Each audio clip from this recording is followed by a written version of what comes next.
Welcome to the NWI.com Political Roundtable for Wednesday, April 9th. I'm Robert Blaskowitz, Assistant Managing Editor of The Times. Joined with me today, Krista Zivanovic, Assistant Managing Editor of The Times, Times Editorial Page Editor Doug Ross, and our special guest today, Hammond Mayor Thomas McDermott Jr.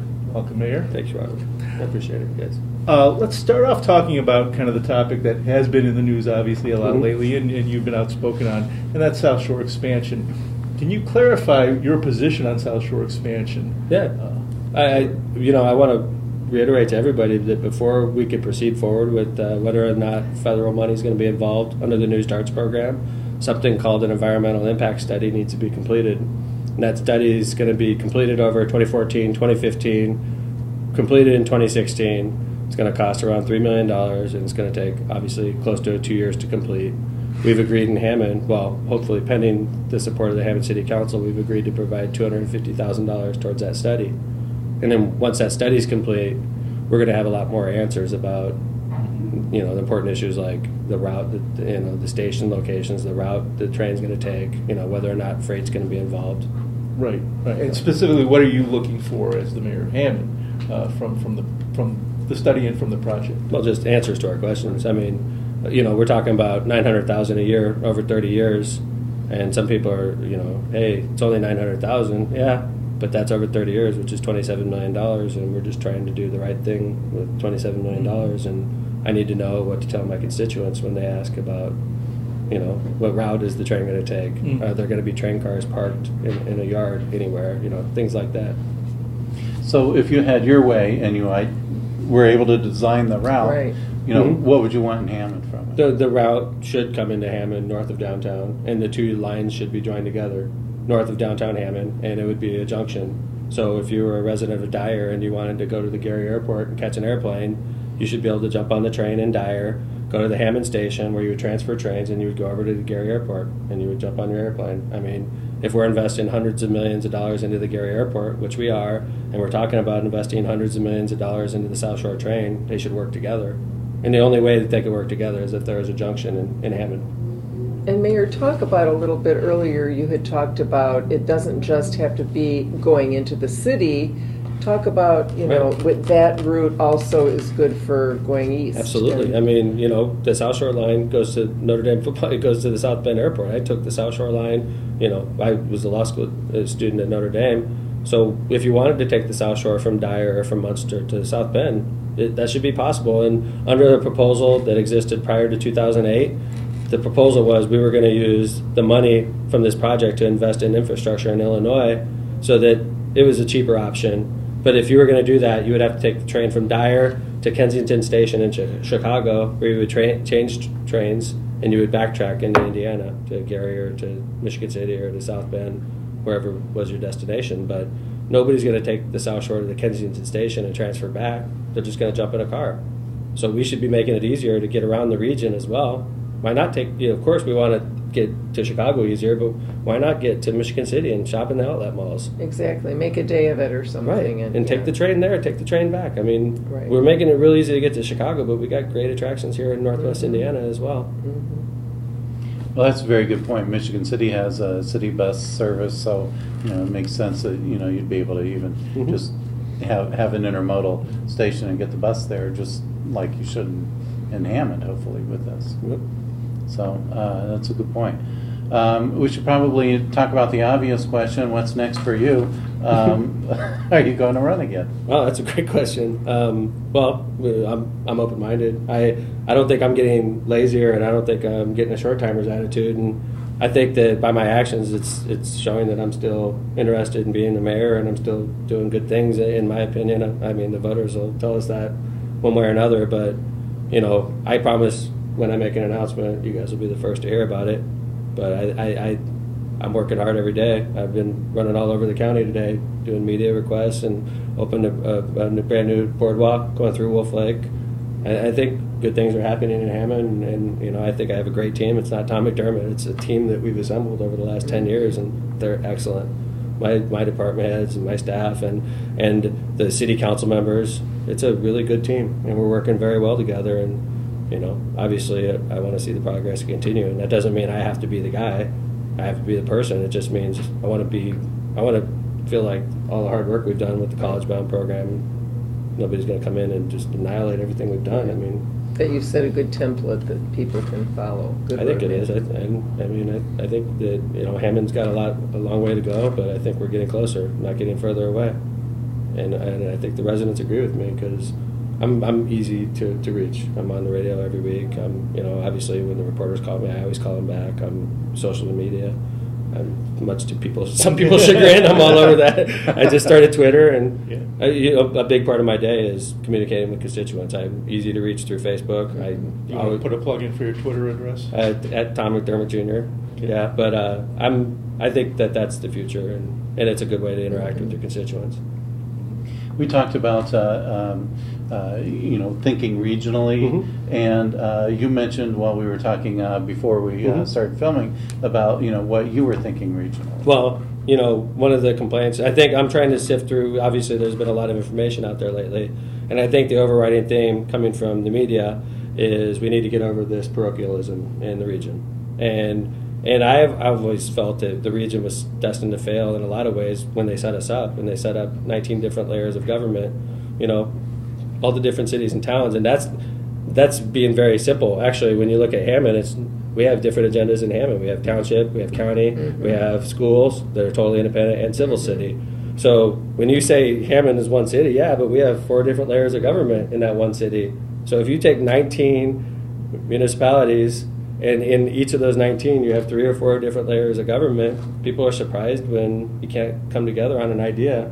The answer is, if you want to be a region, you gotta have regional elected officials. You have to be like what they're doing in Marion County. They've done in the 70s, and it's worked. And what they're talking about right now in Allen County is going to a regional government. And if we did that in Northwest Indiana, if Lake County was one city, it would be a city of 460,000 people. And we would have people's attention when we walked in the State House if we represented 460,000 people that were united on the South Shore or united on regional busing or issues like that. Then they're going to listen. But they don't care what the Hammond mayor has to say because they may not work with me. They'll work with somebody else.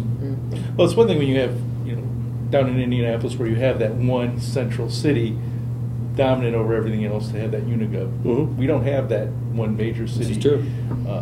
So how do you do that? Seems like a heavy lift. Well, getting there. How do you get that something like that done? Well, first off, we'd have to have support from the state government. And secondly, I think that if something like this were to happen, when they did Regional 911, when it was passed by downstate, they gave us a 6-year leeway before we had to actually implement it. They didn't come out and say, next year you have to be regional, right? They gave you a 6-year process to get all your facts together and get ready for this transfer. And hopefully, it won't be much after 6 years. It will probably be more like June of next year. We'll be ready to go. But if we were going to do something like this with regional governments, you would literally, in my opinion, have to punt 12 years out into the future and say, in 2025, we're going to merge and we're going to become one Lake County city. It would have to be, you would have to take the people like myself out of the equation, so I wouldn't have to worry about my petty little fiefdom and nobody else would have to worry about that. You would just take it, you'd put it so far out, 2026, people would say, 2026, I'm not going to be around in 2026, right?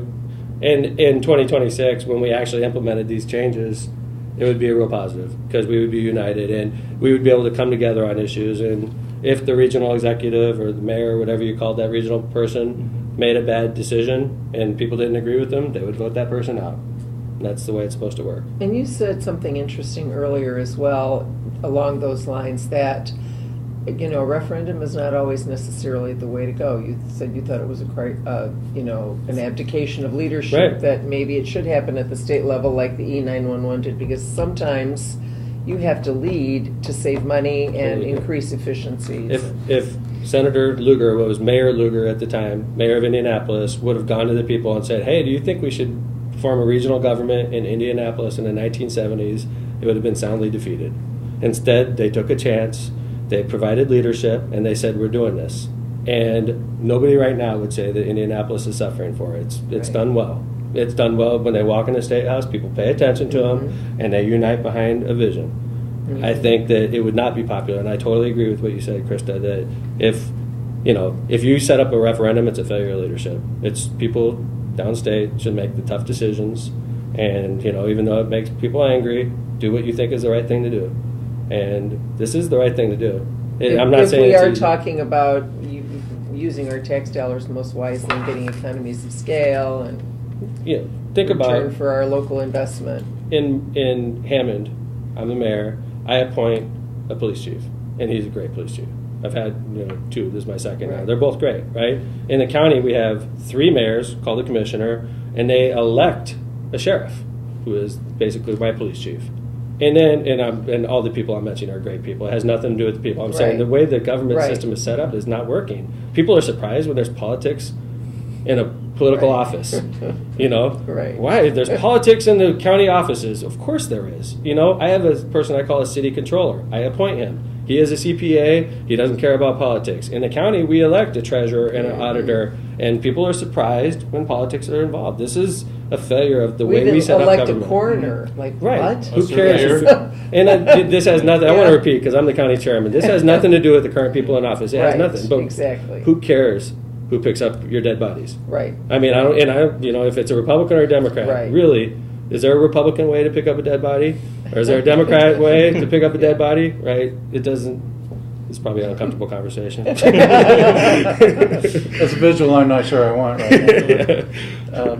But we should look at the politics of it. Okay, so in Indianapolis you have a Republican supermajority. Mhm. So what happens if you create a ginormous city in Lake County? You create a Democratic powerhouse that then Well, and Lake County is not all Democrat. South of 30, it's hard for me as a county chairman to win a race down there. It would be interesting. I don't think, right? Jerry Shub's a great county commissioner. He represents South of 30. All right, he's done a great job, and he's the kind of Democrat that gets Republican support, and that's why he's been successful. If it wasn't Jerry Shub in that seat, I don't think we could hold it because he's the kind of guy that gets crossover votes. I don't think there's a guarantee. First off, you would have a giant city council. It wouldn't be 7 members like we had right now. Mhm. I think Indianapolis has 21 members because you'd have to cover all the communities. So if we had a 21-member regional board and a mayor, you would have a sizable number of Republicans on that board. And you may even, who knows what the county's like in 20 years. And it's less about the party, maybe more about the unity of vision and unity Mhm. of Right. message Mhm. downstate. Right, absolutely. You would eliminate Right. a lot of different agendas.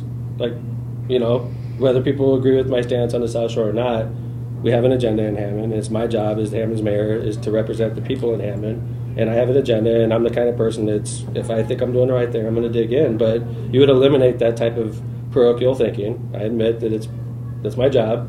But you would eliminate that type of parochial thinking if you had a regional body. We would have some mayor, like if Congressman Pete was a mayor, he'd say, listen, I understand how you feel, Tom, but this is what we're doing. And I'm the mayor of Lake County, and this is what we're doing. And really, when you think of the possibilities, I know when you've spoken with us before, you've said, would I like to see something come to Gary and create jobs for all of Lake County? Yes, but as the mayor, I have to try and steal that away from Gary and put it in Hammond. But if it's one big city, it really doesn't matter Absolutely. where it goes, and In everybody fact, benefits. If And Crown Point got this huge development, it would be good for people in Hammond. Yeah. Because it's one city, and we'd be sharing the burden. And quite frankly, is it really fair that some of our cities are extremely poor and some of our cities are extremely wealthy? And unfortunately, in extremely poor communities, the schools suffer more than the public schools in an extremely wealthy community. We're literally encouraging people to move away from the poor communities and move to the wealthier communities.